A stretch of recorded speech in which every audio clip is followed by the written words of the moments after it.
All right, welcome back, everybody. I hope you've had a chance to get a drink and a snack. And it's my pleasure now to introduce the next session. We're going to be talking about the theme of advancing climate goals through trade. How can regional and global climate goals be incorporated in corporate goals? How can companies achieve these aims? And how can digital trade be the catalyst in pursuing a sustainable future? We have a great panel joining us today, 3 in person and 1 remote. Please join with me in welcoming them onto our stage now.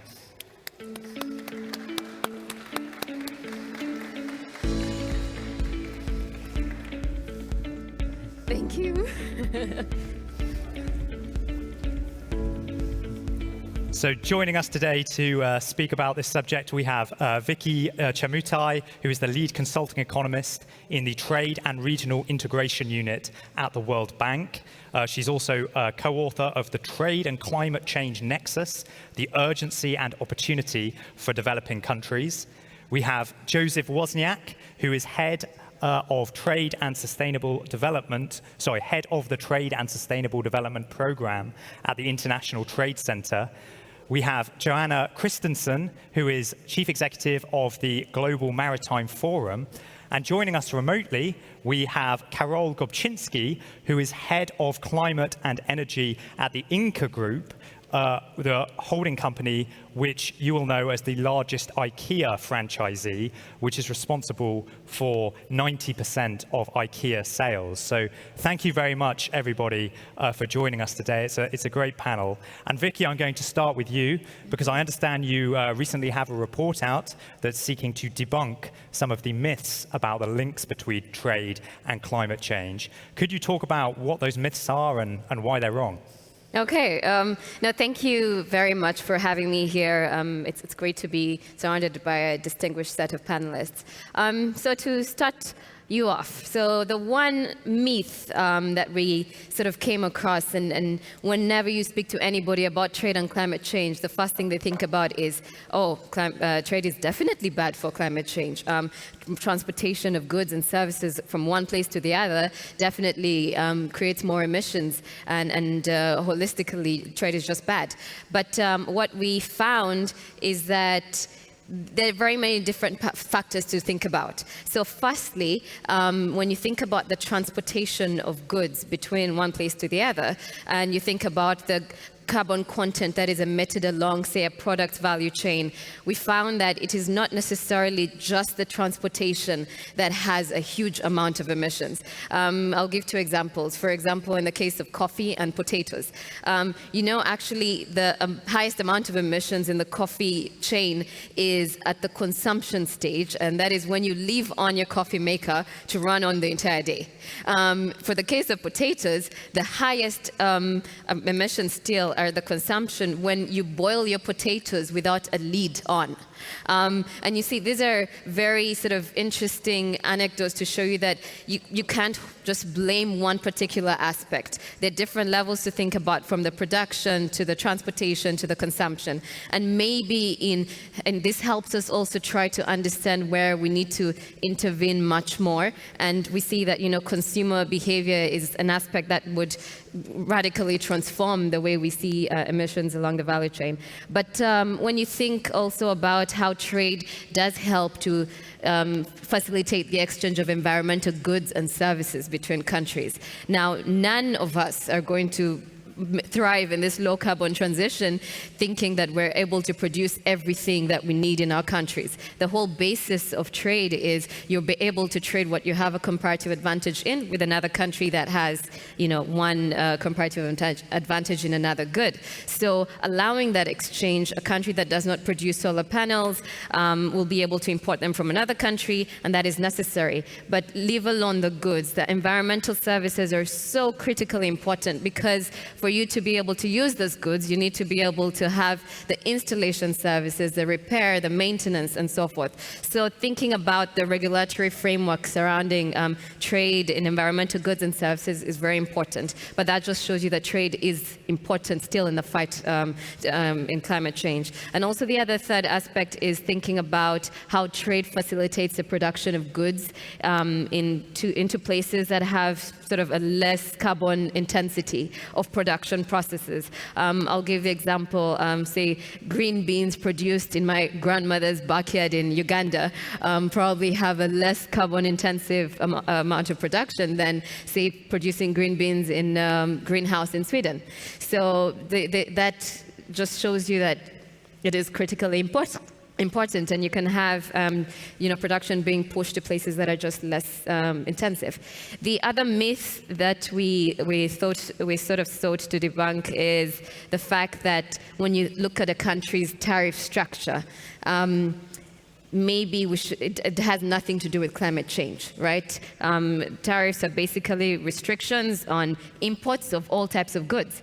But we see that there's actually a difference when you look at the tariffs on clean goods and tariffs on dirty goods. And there's a huge bias that exists towards the dirty goods. They're entering countries at a much lower rate of tariffs than the environmental goods. And that already shows us that that we need to think about the policies when it comes to tariffs. The same thing goes for non-tariff barriers. When you think about delays at the border points, which particularly affect agricultural goods, the perishables, when they obviously are lost, that is emissions that is arising from food waste, and you need to also think about that whole aspect of facilitating trade, streamlining the procedures, and maybe just putting in place reforms that help the movement of these perishable goods. But then the other myth that I'd like to sort of close with is the fact that because emerging emitters, these are the smaller countries, do not necessarily contribute so much to emissions, then they should not really think about participating in the rules in trying to negotiate trade and environmental rules. And what we see is that this is not true, because if you look at the past 20 years, the rate of carbonization of these economies has been growing over time. And that's simply because they have been trying to pursue their development objectives, right? So if you look at the rate of growth, it is much higher than it is in the developed world. Of course, they started at a much earlier stage. But then, cognizant of the fact that most of these countries will need to adapt to evolving comparative advantages that are already happening. You're having less yields and just things like tourism.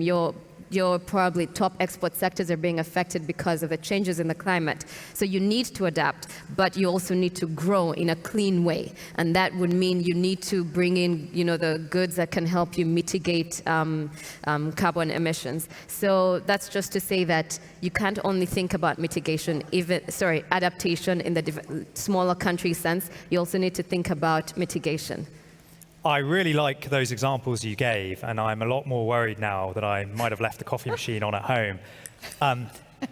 But nonetheless, there are lots of emissions involved in global trade. And I'd like to bring in Joanna here, because you think about how to get those emissions down. Yeah. Could you talk a little bit about what's necessary for trade itself to become green? Yeah, so it is true indeed that there are emissions associated with global trade, and especially the area that I focus on with it, which is maritime trade and maritime transport.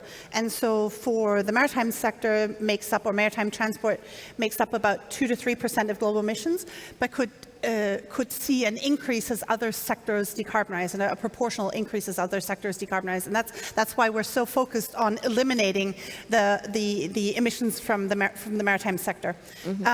What's needed, frankly, is a wholesale systems change. And now that sounds incredibly daunting, but from our perspective, it's eminently doable. So many of the technologies already exist. It is highly likely that, like many other industrial sectors, that maritime transport will rely on hydrogen-based fuels. They're scalable, they're zero emission if they're produced from renewable energy, and they can be produced anywhere in the world. And for us, this is one of the biggest promises that's held in this shift to zero-emission fuels for the shipping sector, but also for many other sectors. It will stimulate the development of fuel production in countries across the globe, and in fact, many developing and middle-income countries stand to benefit from this transition. Morocco, Chile, and many other countries have an enormous potential because they have access to cheap renewable energy, solar, wind, and the like, and they could be exporters of zero-emission fuels for shipping and for other sectors as well. It's an enormous opportunity, and we hope to help connect that opportunity with the transition in the shipping sector. So we've had a sort of consumer perspective here, we've had a technological perspective there. It seems to me there are two big questions looming over this discussion, which is what should governments do to help this transition along, and what must businesses do? Let's start with the governments. And Joseph, one of the questions I have for you is, what sort of green provisions are necessary within free trade agreements to aid the transition towards carbon-free trade?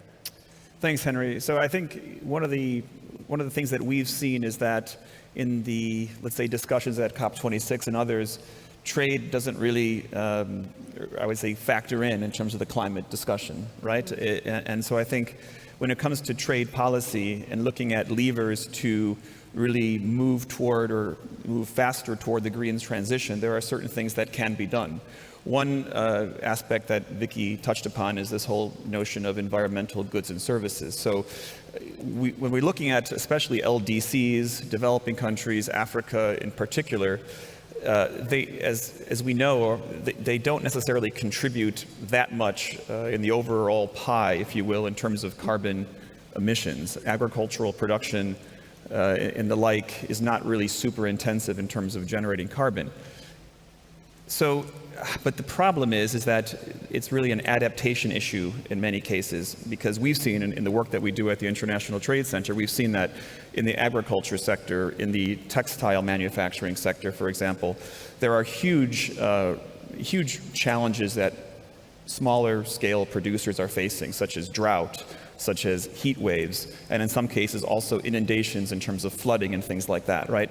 Or erosion, which are really the result of climate change, and they have a super negative impact on the ability for these SMEs to trade, to be resilient. So one of the areas, or one of the aspects in terms of getting to your question, in terms of trade policy, how can we start to liberalize that or improve the conditions? So environmental goods and services, many times there's quite high tariffs, import tariffs on these products and services, right? That's obviously generating foreign exchange, it's generating certain revenues for importing countries. But what the problem is that it's also stymieing, in many cases, local development of environmental technologies and services that can be used domestically to improve the ability of SMEs to adapt to these climate risks or these climate, let's say, events that are happening. So just one specific example, I mean, in one country we're working with in Northern Africa, in the textile sector, brands are asking their upstream tier 1, tier 2 garment facilities to improve their recycling or the reuse of polluted or dirty water during the, let's say, the dyeing process in the production stage. So having those local technologies that would enable the domestic provision of such services or such technologies would definitely improve the ability for local firms to acquire them. Whereas now they have to import, or they have to rely on access to finance, which we know is also a break. So I would say from that perspective, liberalizing that area in EGS would be quite important. Second of all, I think, and it sounds kind of simple, but there's also I think a lack of awareness in many cases, especially from the domestic policy context of, if you will, the benefits of going green.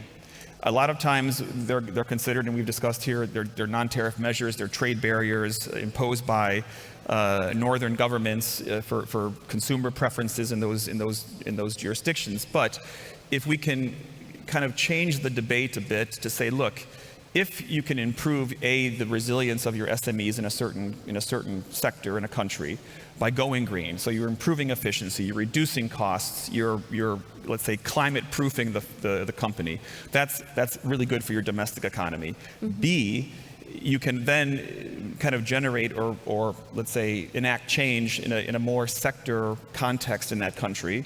So that actually helps your competitiveness of your industry in a national sense or a domestic sense. And then third, this is the tricky part as well, but you can capture the data from those, let's say, reductions in emissions, reductions in chemical use, reduction in water consumption.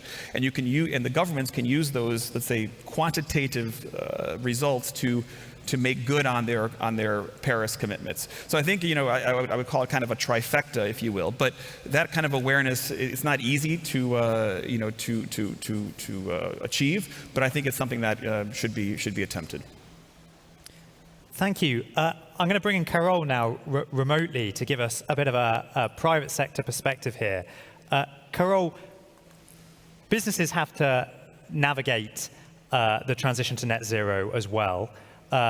It's really interesting to have you specifically here, because if we think about IKEA, it's associated with, a strong consumer brand, affordability, and globalization. And now you're having to deal with the green transition. Inevitably, that's going to bring a bit of a trade-off, is it not, between profits and sustainability? So how do you view that trade-off from where you're sitting? Thank you very much. And I think many interesting points were already mentioned that I would like maybe to look back to. And Vicky mentioned about taking the holistic approach when we are taking the decisions. And that's why it's so important that companies are understanding their full value chain greenhouse gas emissions.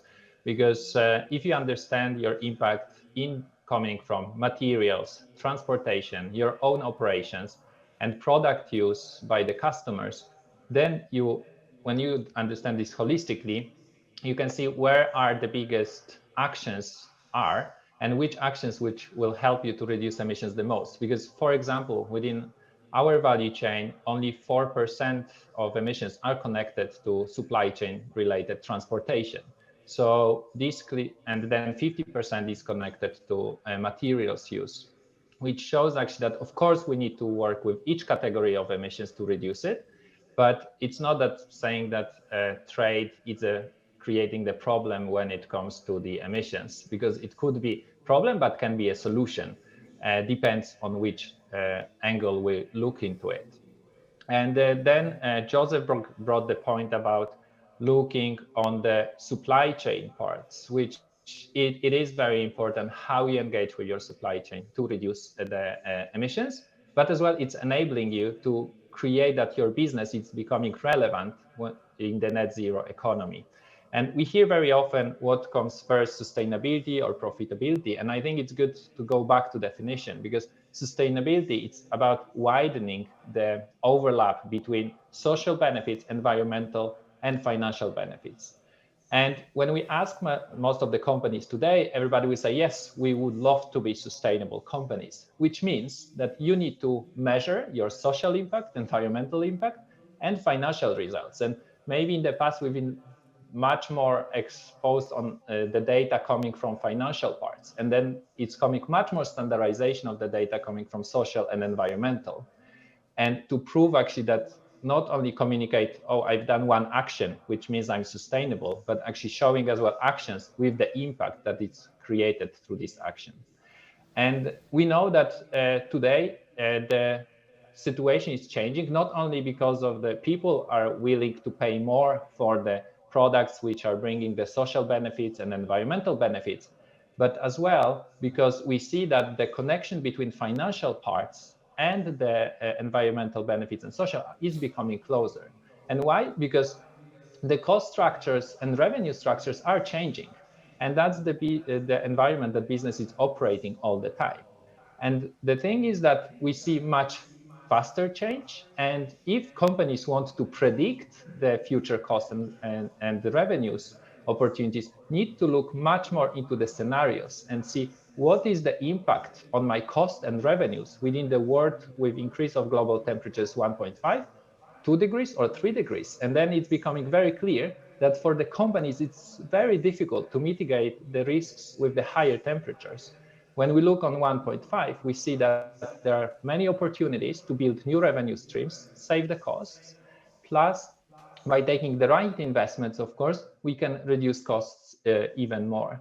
So it's clear that the net zero is becoming the new growth model, and there is much more standardization coming with, for example, science-based targets net zero standards, which is standardizing how companies should report the emissions across the value chain and set credible goals.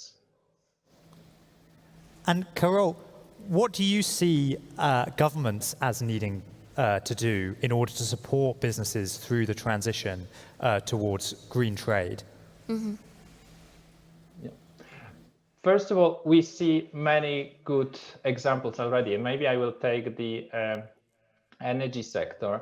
And here, the more ambitious targets companies are setting when it comes to the reduction of the emissions and increasing the renewable energy share, automatically, this is helping to, first of all, mobilize the investments within this area. And second part is that companies will as well look for the markets where the emissions related to production, to sourcing are lower. And that's where what Vicky as well mentioned, that companies will choose as well the companies with much stronger environmental policies to meet this environmental benefits for the society and for the business, and to keep being relevant as people demand more and more from the companies and products.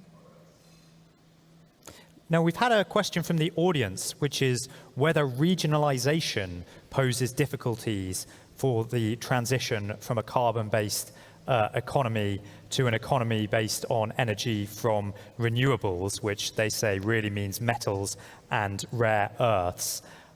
Vicky, do you have a view on that, on whether regionalization in trade affects the green transition? I actually see that as a bit of an opportunity. Let me take the East African region, for example, right? And Ethiopia relies on hydro, you have Uganda relying on hydro as well, also Kenya as well. I think, and these countries sort of export some of this to the other neighbors, they say the DRC, the Sudans. So I think regionalization is actually a good opportunity to be able to trade in these renewable energy products, and also thinking about how different regions are designed interestingly, right? Of course, depending on where the border passes, the lands, let's say a place that is favorable for solar panel power plant, right? Being put there because it has good radiation in that zone, that may not necessarily stick to one border. It could move to the next border of the other country. So I think if you put your heads together as a regional bloc and say that, you know what, this particular region that is favorable for solar power plants, let us put the necessary infrastructure there. So I don't see it as being a problem at all. I think it's an opportunity. Of course, if the appropriate policies are designed and everybody's speaking the same language and has the same vision for the renewable energy in that particular region. Is it enough to say we're going to have green standards within our regional blocks and we can solve problems on a regional basis, given that climate change is fundamentally a collective action problem for the globe as a whole? I mean, Joseph, do you have a view on that? Well, I mean, I think in terms of the standards, yes, there's a plethora of standards that have been developed over the past 20 years in this sustainability area, whether it's environmental type standards or social and labor or combination of both. These are usually voluntary initiatives. The challenge is, though, is that everyone has their own standard, and many times the criteria are quite similar, or the means of verification may be different given the standard initiative. So it creates, if you will, a bit of a kind of a standards jungle, as we like to say at the ITC, and that obviously in effect can create barriers to trade. So when we can have, if you will, harmonization or convergence on these standards, then I think you're moving toward a better, let's say, or trying to achieve a level playing field, especially for the exporter, because when you're looking at export-led growth in economies, obviously having clarity on standards is important. So in the context of regional trade agreements like AFCFTA, if standards can be harmonized on the environmental side, for example, that would be a good thing in terms of regionalization, I agree. But also from the perspective of the corporates, the large brands, multinational brands and retailers that impose codes of conduct on their supply base, right? They're scattered. So really trying to move toward convergence or harmonization of those can do a huge favor to exporters in developing countries as they try to move toward a green transition. But it also can obviously help the brands and retailers, because they're grappling with those same questions as well. What standard is credible? If I rely on standard A, B, C, is that going to really create the kind of, let's say, positive climate impacts that I want to see in my supply chain, or will it open me to risks? So they're also looking for more clarity. So where cooperation through, I would say, corporate or larger multi-stakeholder initiatives, that's the way forward. Johanna, another aspect of this that we have to consider is how governments can incentivize the private sector globally to phase out fossil fuels and ensure that green options can outcompete them. What's your view on the best way to make that happen? Well, it depends on where we are in which phase of the transition, I'd say. In this early stage of the transition, it's really about direct support to green certain trade routes, for example. So one area that we work in is on so-called green corridors, establishing green transport corridors on deep sea trade routes. And it's because it's a way to simplify the transition and focus efforts where the easiest and quickest opportunity lies. And oftentimes these trade corridors could actually be transitioned through relatively small interventions, be that a subsidy or another kind of intervention, a policy measure that supports the cost differential between the future green fuels that the maritime sector will be relying on and the fossil fuels that it relies on today. And I think I just want to loop back to a point that you made earlier, which was around this trade-off between sustainability and profits. Well, a trade-off might also be framed as a commercial opportunity. And IKEA has actually unlocked one commercial opportunity specifically. A few months ago, together with some other big retailers, Amazon and some others, they signed a commitment, a pledge to ship all their goods internationally, zero emissions by 2040. Well, that becomes an immediate signal to the companies that ship their goods, so the Maersks and the CMAs, so the big container lines of the world.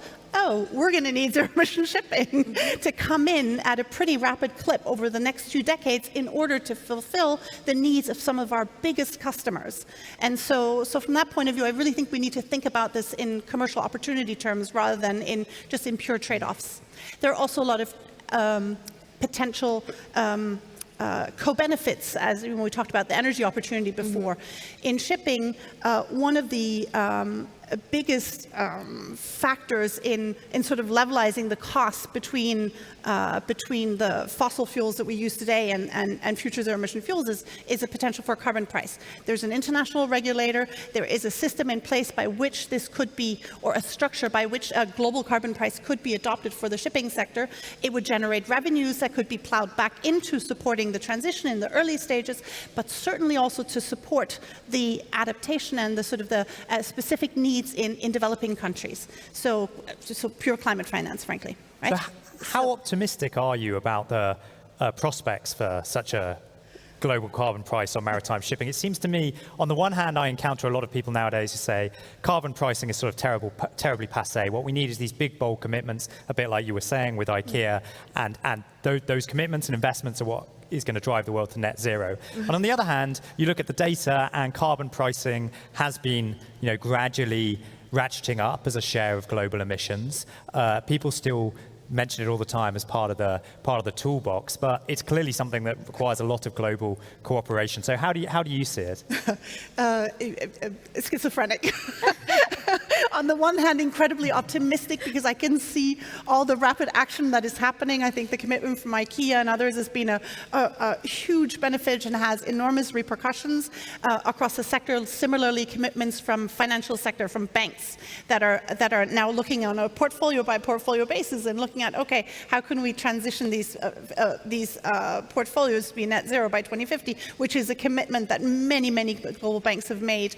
Well, at the same time, I'm also incredibly pessimistic about, as one sits in and observes global negotiations, whether that's at the UNFCCC, at the WTO, or at the International Maritime Organization, which is the one that I'm most familiar with. It is definitely it requires patience, and I hope we can get there. I think we can. There is enough opportunity for enough countries that I think we should be able to reach a bargain that allows us to unlock this specific opportunity. I think there's an additional piece, which is that as an early off-taker of a green solution that's going to power many different industrial sectors, I think shipping can play a key role in sort of unlocking the transition, and that's the role that we hope to support. Yeah. Carol, do you want to talk a little bit about that pledge by IKEA? Did you see that as something that's a sort of moonshot, we're going to promise this and then bring everyone else together to help us get there? Or did you see it as something that was eminently achievable from the outset and you just needed to write down that it was your target? What was the thought process there? Yeah. I think when it comes to setting up the goals, first of all, we need to move from the actions which are achievable to which actually the goals are acceptable by the society. Because we know the cost of the climate change is very high and it's already impacting basic human rights, access to food, water, housing, impacting people's health and lives. And when we talk about climate change, then we need to look on this, what is actually expected from us to deliver. And what Joseph said about the jungle of the standards, I think when there is a big achievement when it comes to climate connected to standardization of greenhouse gas emissions reporting. And more than 90% of the companies are using the greenhouse gas protocol accounting standard to report their emissions. Then the second part, what I mentioned already, the net zero criteria for the goal setting, which is giving massive alignment for the companies that we start to speak the same language, and it's enabling the collaboration. And coming back to the goals, I think it's clear that we hear all the time, everybody's committed to 1.5 or majority of the companies which are leading the transition. But that means that by 2030, we need to reduce by half the greenhouse gas emissions across the value chain. And this then needs to translate to specific actions. And not always we have technologies to do it when we set the goals or the market is not ready. And let's give me the example of EV100. So when we joined the EV100 campaign, which is about zero emission last mile deliveries, where we put the commitment, we had more than 0.1% of the share of electric truck deliveries. Today we have 11%. And when we set the goals a couple of years ago, the reality was completely different. There were not trucks available. What pushed us to collaborate even with trucks manufacturers, which are so far within our supply chain because we work through the service providers on the last mile delivery. But these actually goals are enabling this collaboration, what was mentioned by Joanna. And I think we need to look from the goals, what is expected from us to keep the world below 1.5 and then make it happen. and look for the technologies and collaborations. And the collaborations, what was mentioned on the regional basis, on the cities level, on the countries level, which will enable us to deliver these goals. Vicky, I was hearing some noises of agreement there. Did you want to come in? No. It's just really agreeing with what he's saying about the fact that we need to decarbonize quickly. Actually, our estimations show that in order to, well, we still have, even if we are to implement all of the current commitments that we have on reducing the amount of emissions, it will still only reduce from 1/3 to 2/3 of what is needed to stay below 1.5 to 2 degrees. So there is a significant amount that is still left out there that needs to be done. So even these pledges that we're hearing about by 2030, by 2040, you need to still amp up the volume on that. So it was just interesting to hear. And whose responsibility is it? Because should we have more faith in people like Carol and people from businesses who are writing down these ambitious targets? Should we be pushing them and say, you're the people who need to do more if we're going to reach net zero? Or should we be really pointing the finger at governments and saying, no, you need to come in and write the rules necessary to make that happen? Whose responsibility is it at the end of the day? Okay, so that's definitely an easy answer, which is it's both governments and the private sector. Granted, the private sector is the one that does lead the effort, and if you just look at all the initiatives that they've come up with in the past couple of years, you can clearly see that they are leading that discussion. Government lags behind. It takes a while to design the policies and even eventually sign upon them, adopt and implement. So there's a much longer process there, but I think there's an increasing cognizance that there is no time. Everybody needs to get on the same page as soon as possible. The government needs to put in place a good regulatory environment that allows the private sector to thrive. The restrictions should be out of the way. It needs to also foster, an innovation environment, because as you've seen, in many of the discussions that I've been having, on the renewables are not enough to transform the economy as we would like to decarbonize it. Relying on solar and wind, it's not we need to do so much more. So a lot of innovation still needs to take place. But then a third aspect is the data. And here I think both governments and the private sector still can't put their heads together to collect this data. It's very important because in the world that we're trading in today and tomorrow, you need to be able to signal that, okay, here's my product, it is carbon competitive because of A, B, C, and D. If you cannot showcase that, then demand for your product will eventually go down. So it's very important to take into account at all levels, really, at the national, at the private sector, and at what consumers are increasingly demanding over time. Joseph, where do you stand on the sort of two visions here? One world of collaboration, of cooperation between people within the private sector and between the private sector and the public sector, versus this idea that market measures like carbon taxes are what are really needed to push us over the line towards net zero. What's your vision for it? I mean, I think we're at I would say we're at an inflection point here. There has been, until recently, really just, I would say, private sector commitments and engagements, right? But now we're seeing this trend really toward more regulatory approaches from governments. And here I'm really speaking in many cases about the European Commission. So at COP26, it was the zero deforestation regulations that came in for key commodities. There's just 2 weeks ago, Brussels published their new due diligence legislation for environmental and social concerns. So these two are just, I mean, they're very ambitious pieces of legislation, but it's really a new, I would say, dynamic, at least that we've seen, where now governments are really taking this on and making it mandatory, right? So I think there's an opportunity there.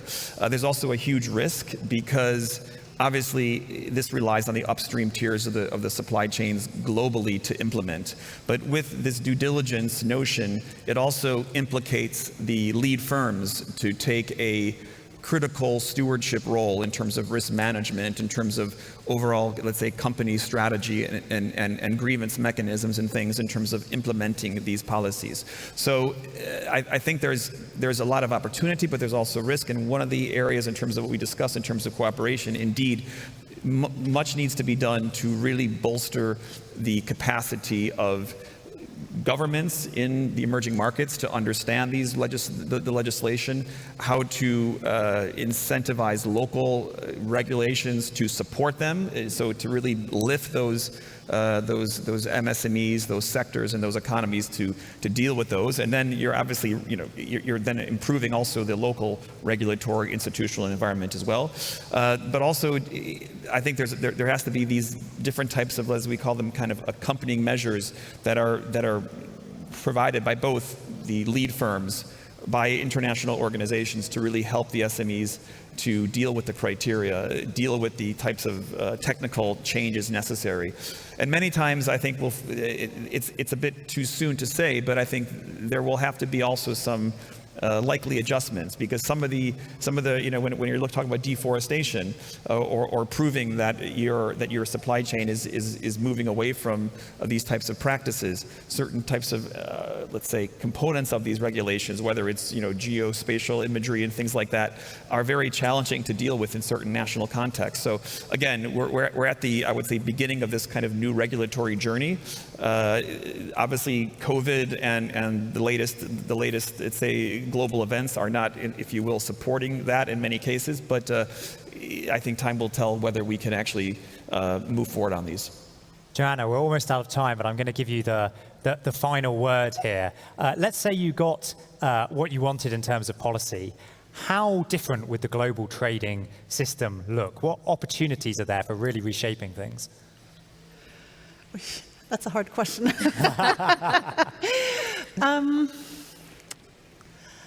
Hopefully more resilient than what we have today. I think I'm particularly excited about the opportunity that a diversified energy market, a highly diversified energy market presents, and the opportunity that the trade in energy globally then also presents for countries to move up the development scale. I think that's one of the big things that I hope to see come out of this, but hopefully more resilient. An optimistic point on which to end. Thank you very much, everyone. Thank you to Carole for joining us remotely, and please join with me in giving our panelists today a round of applause.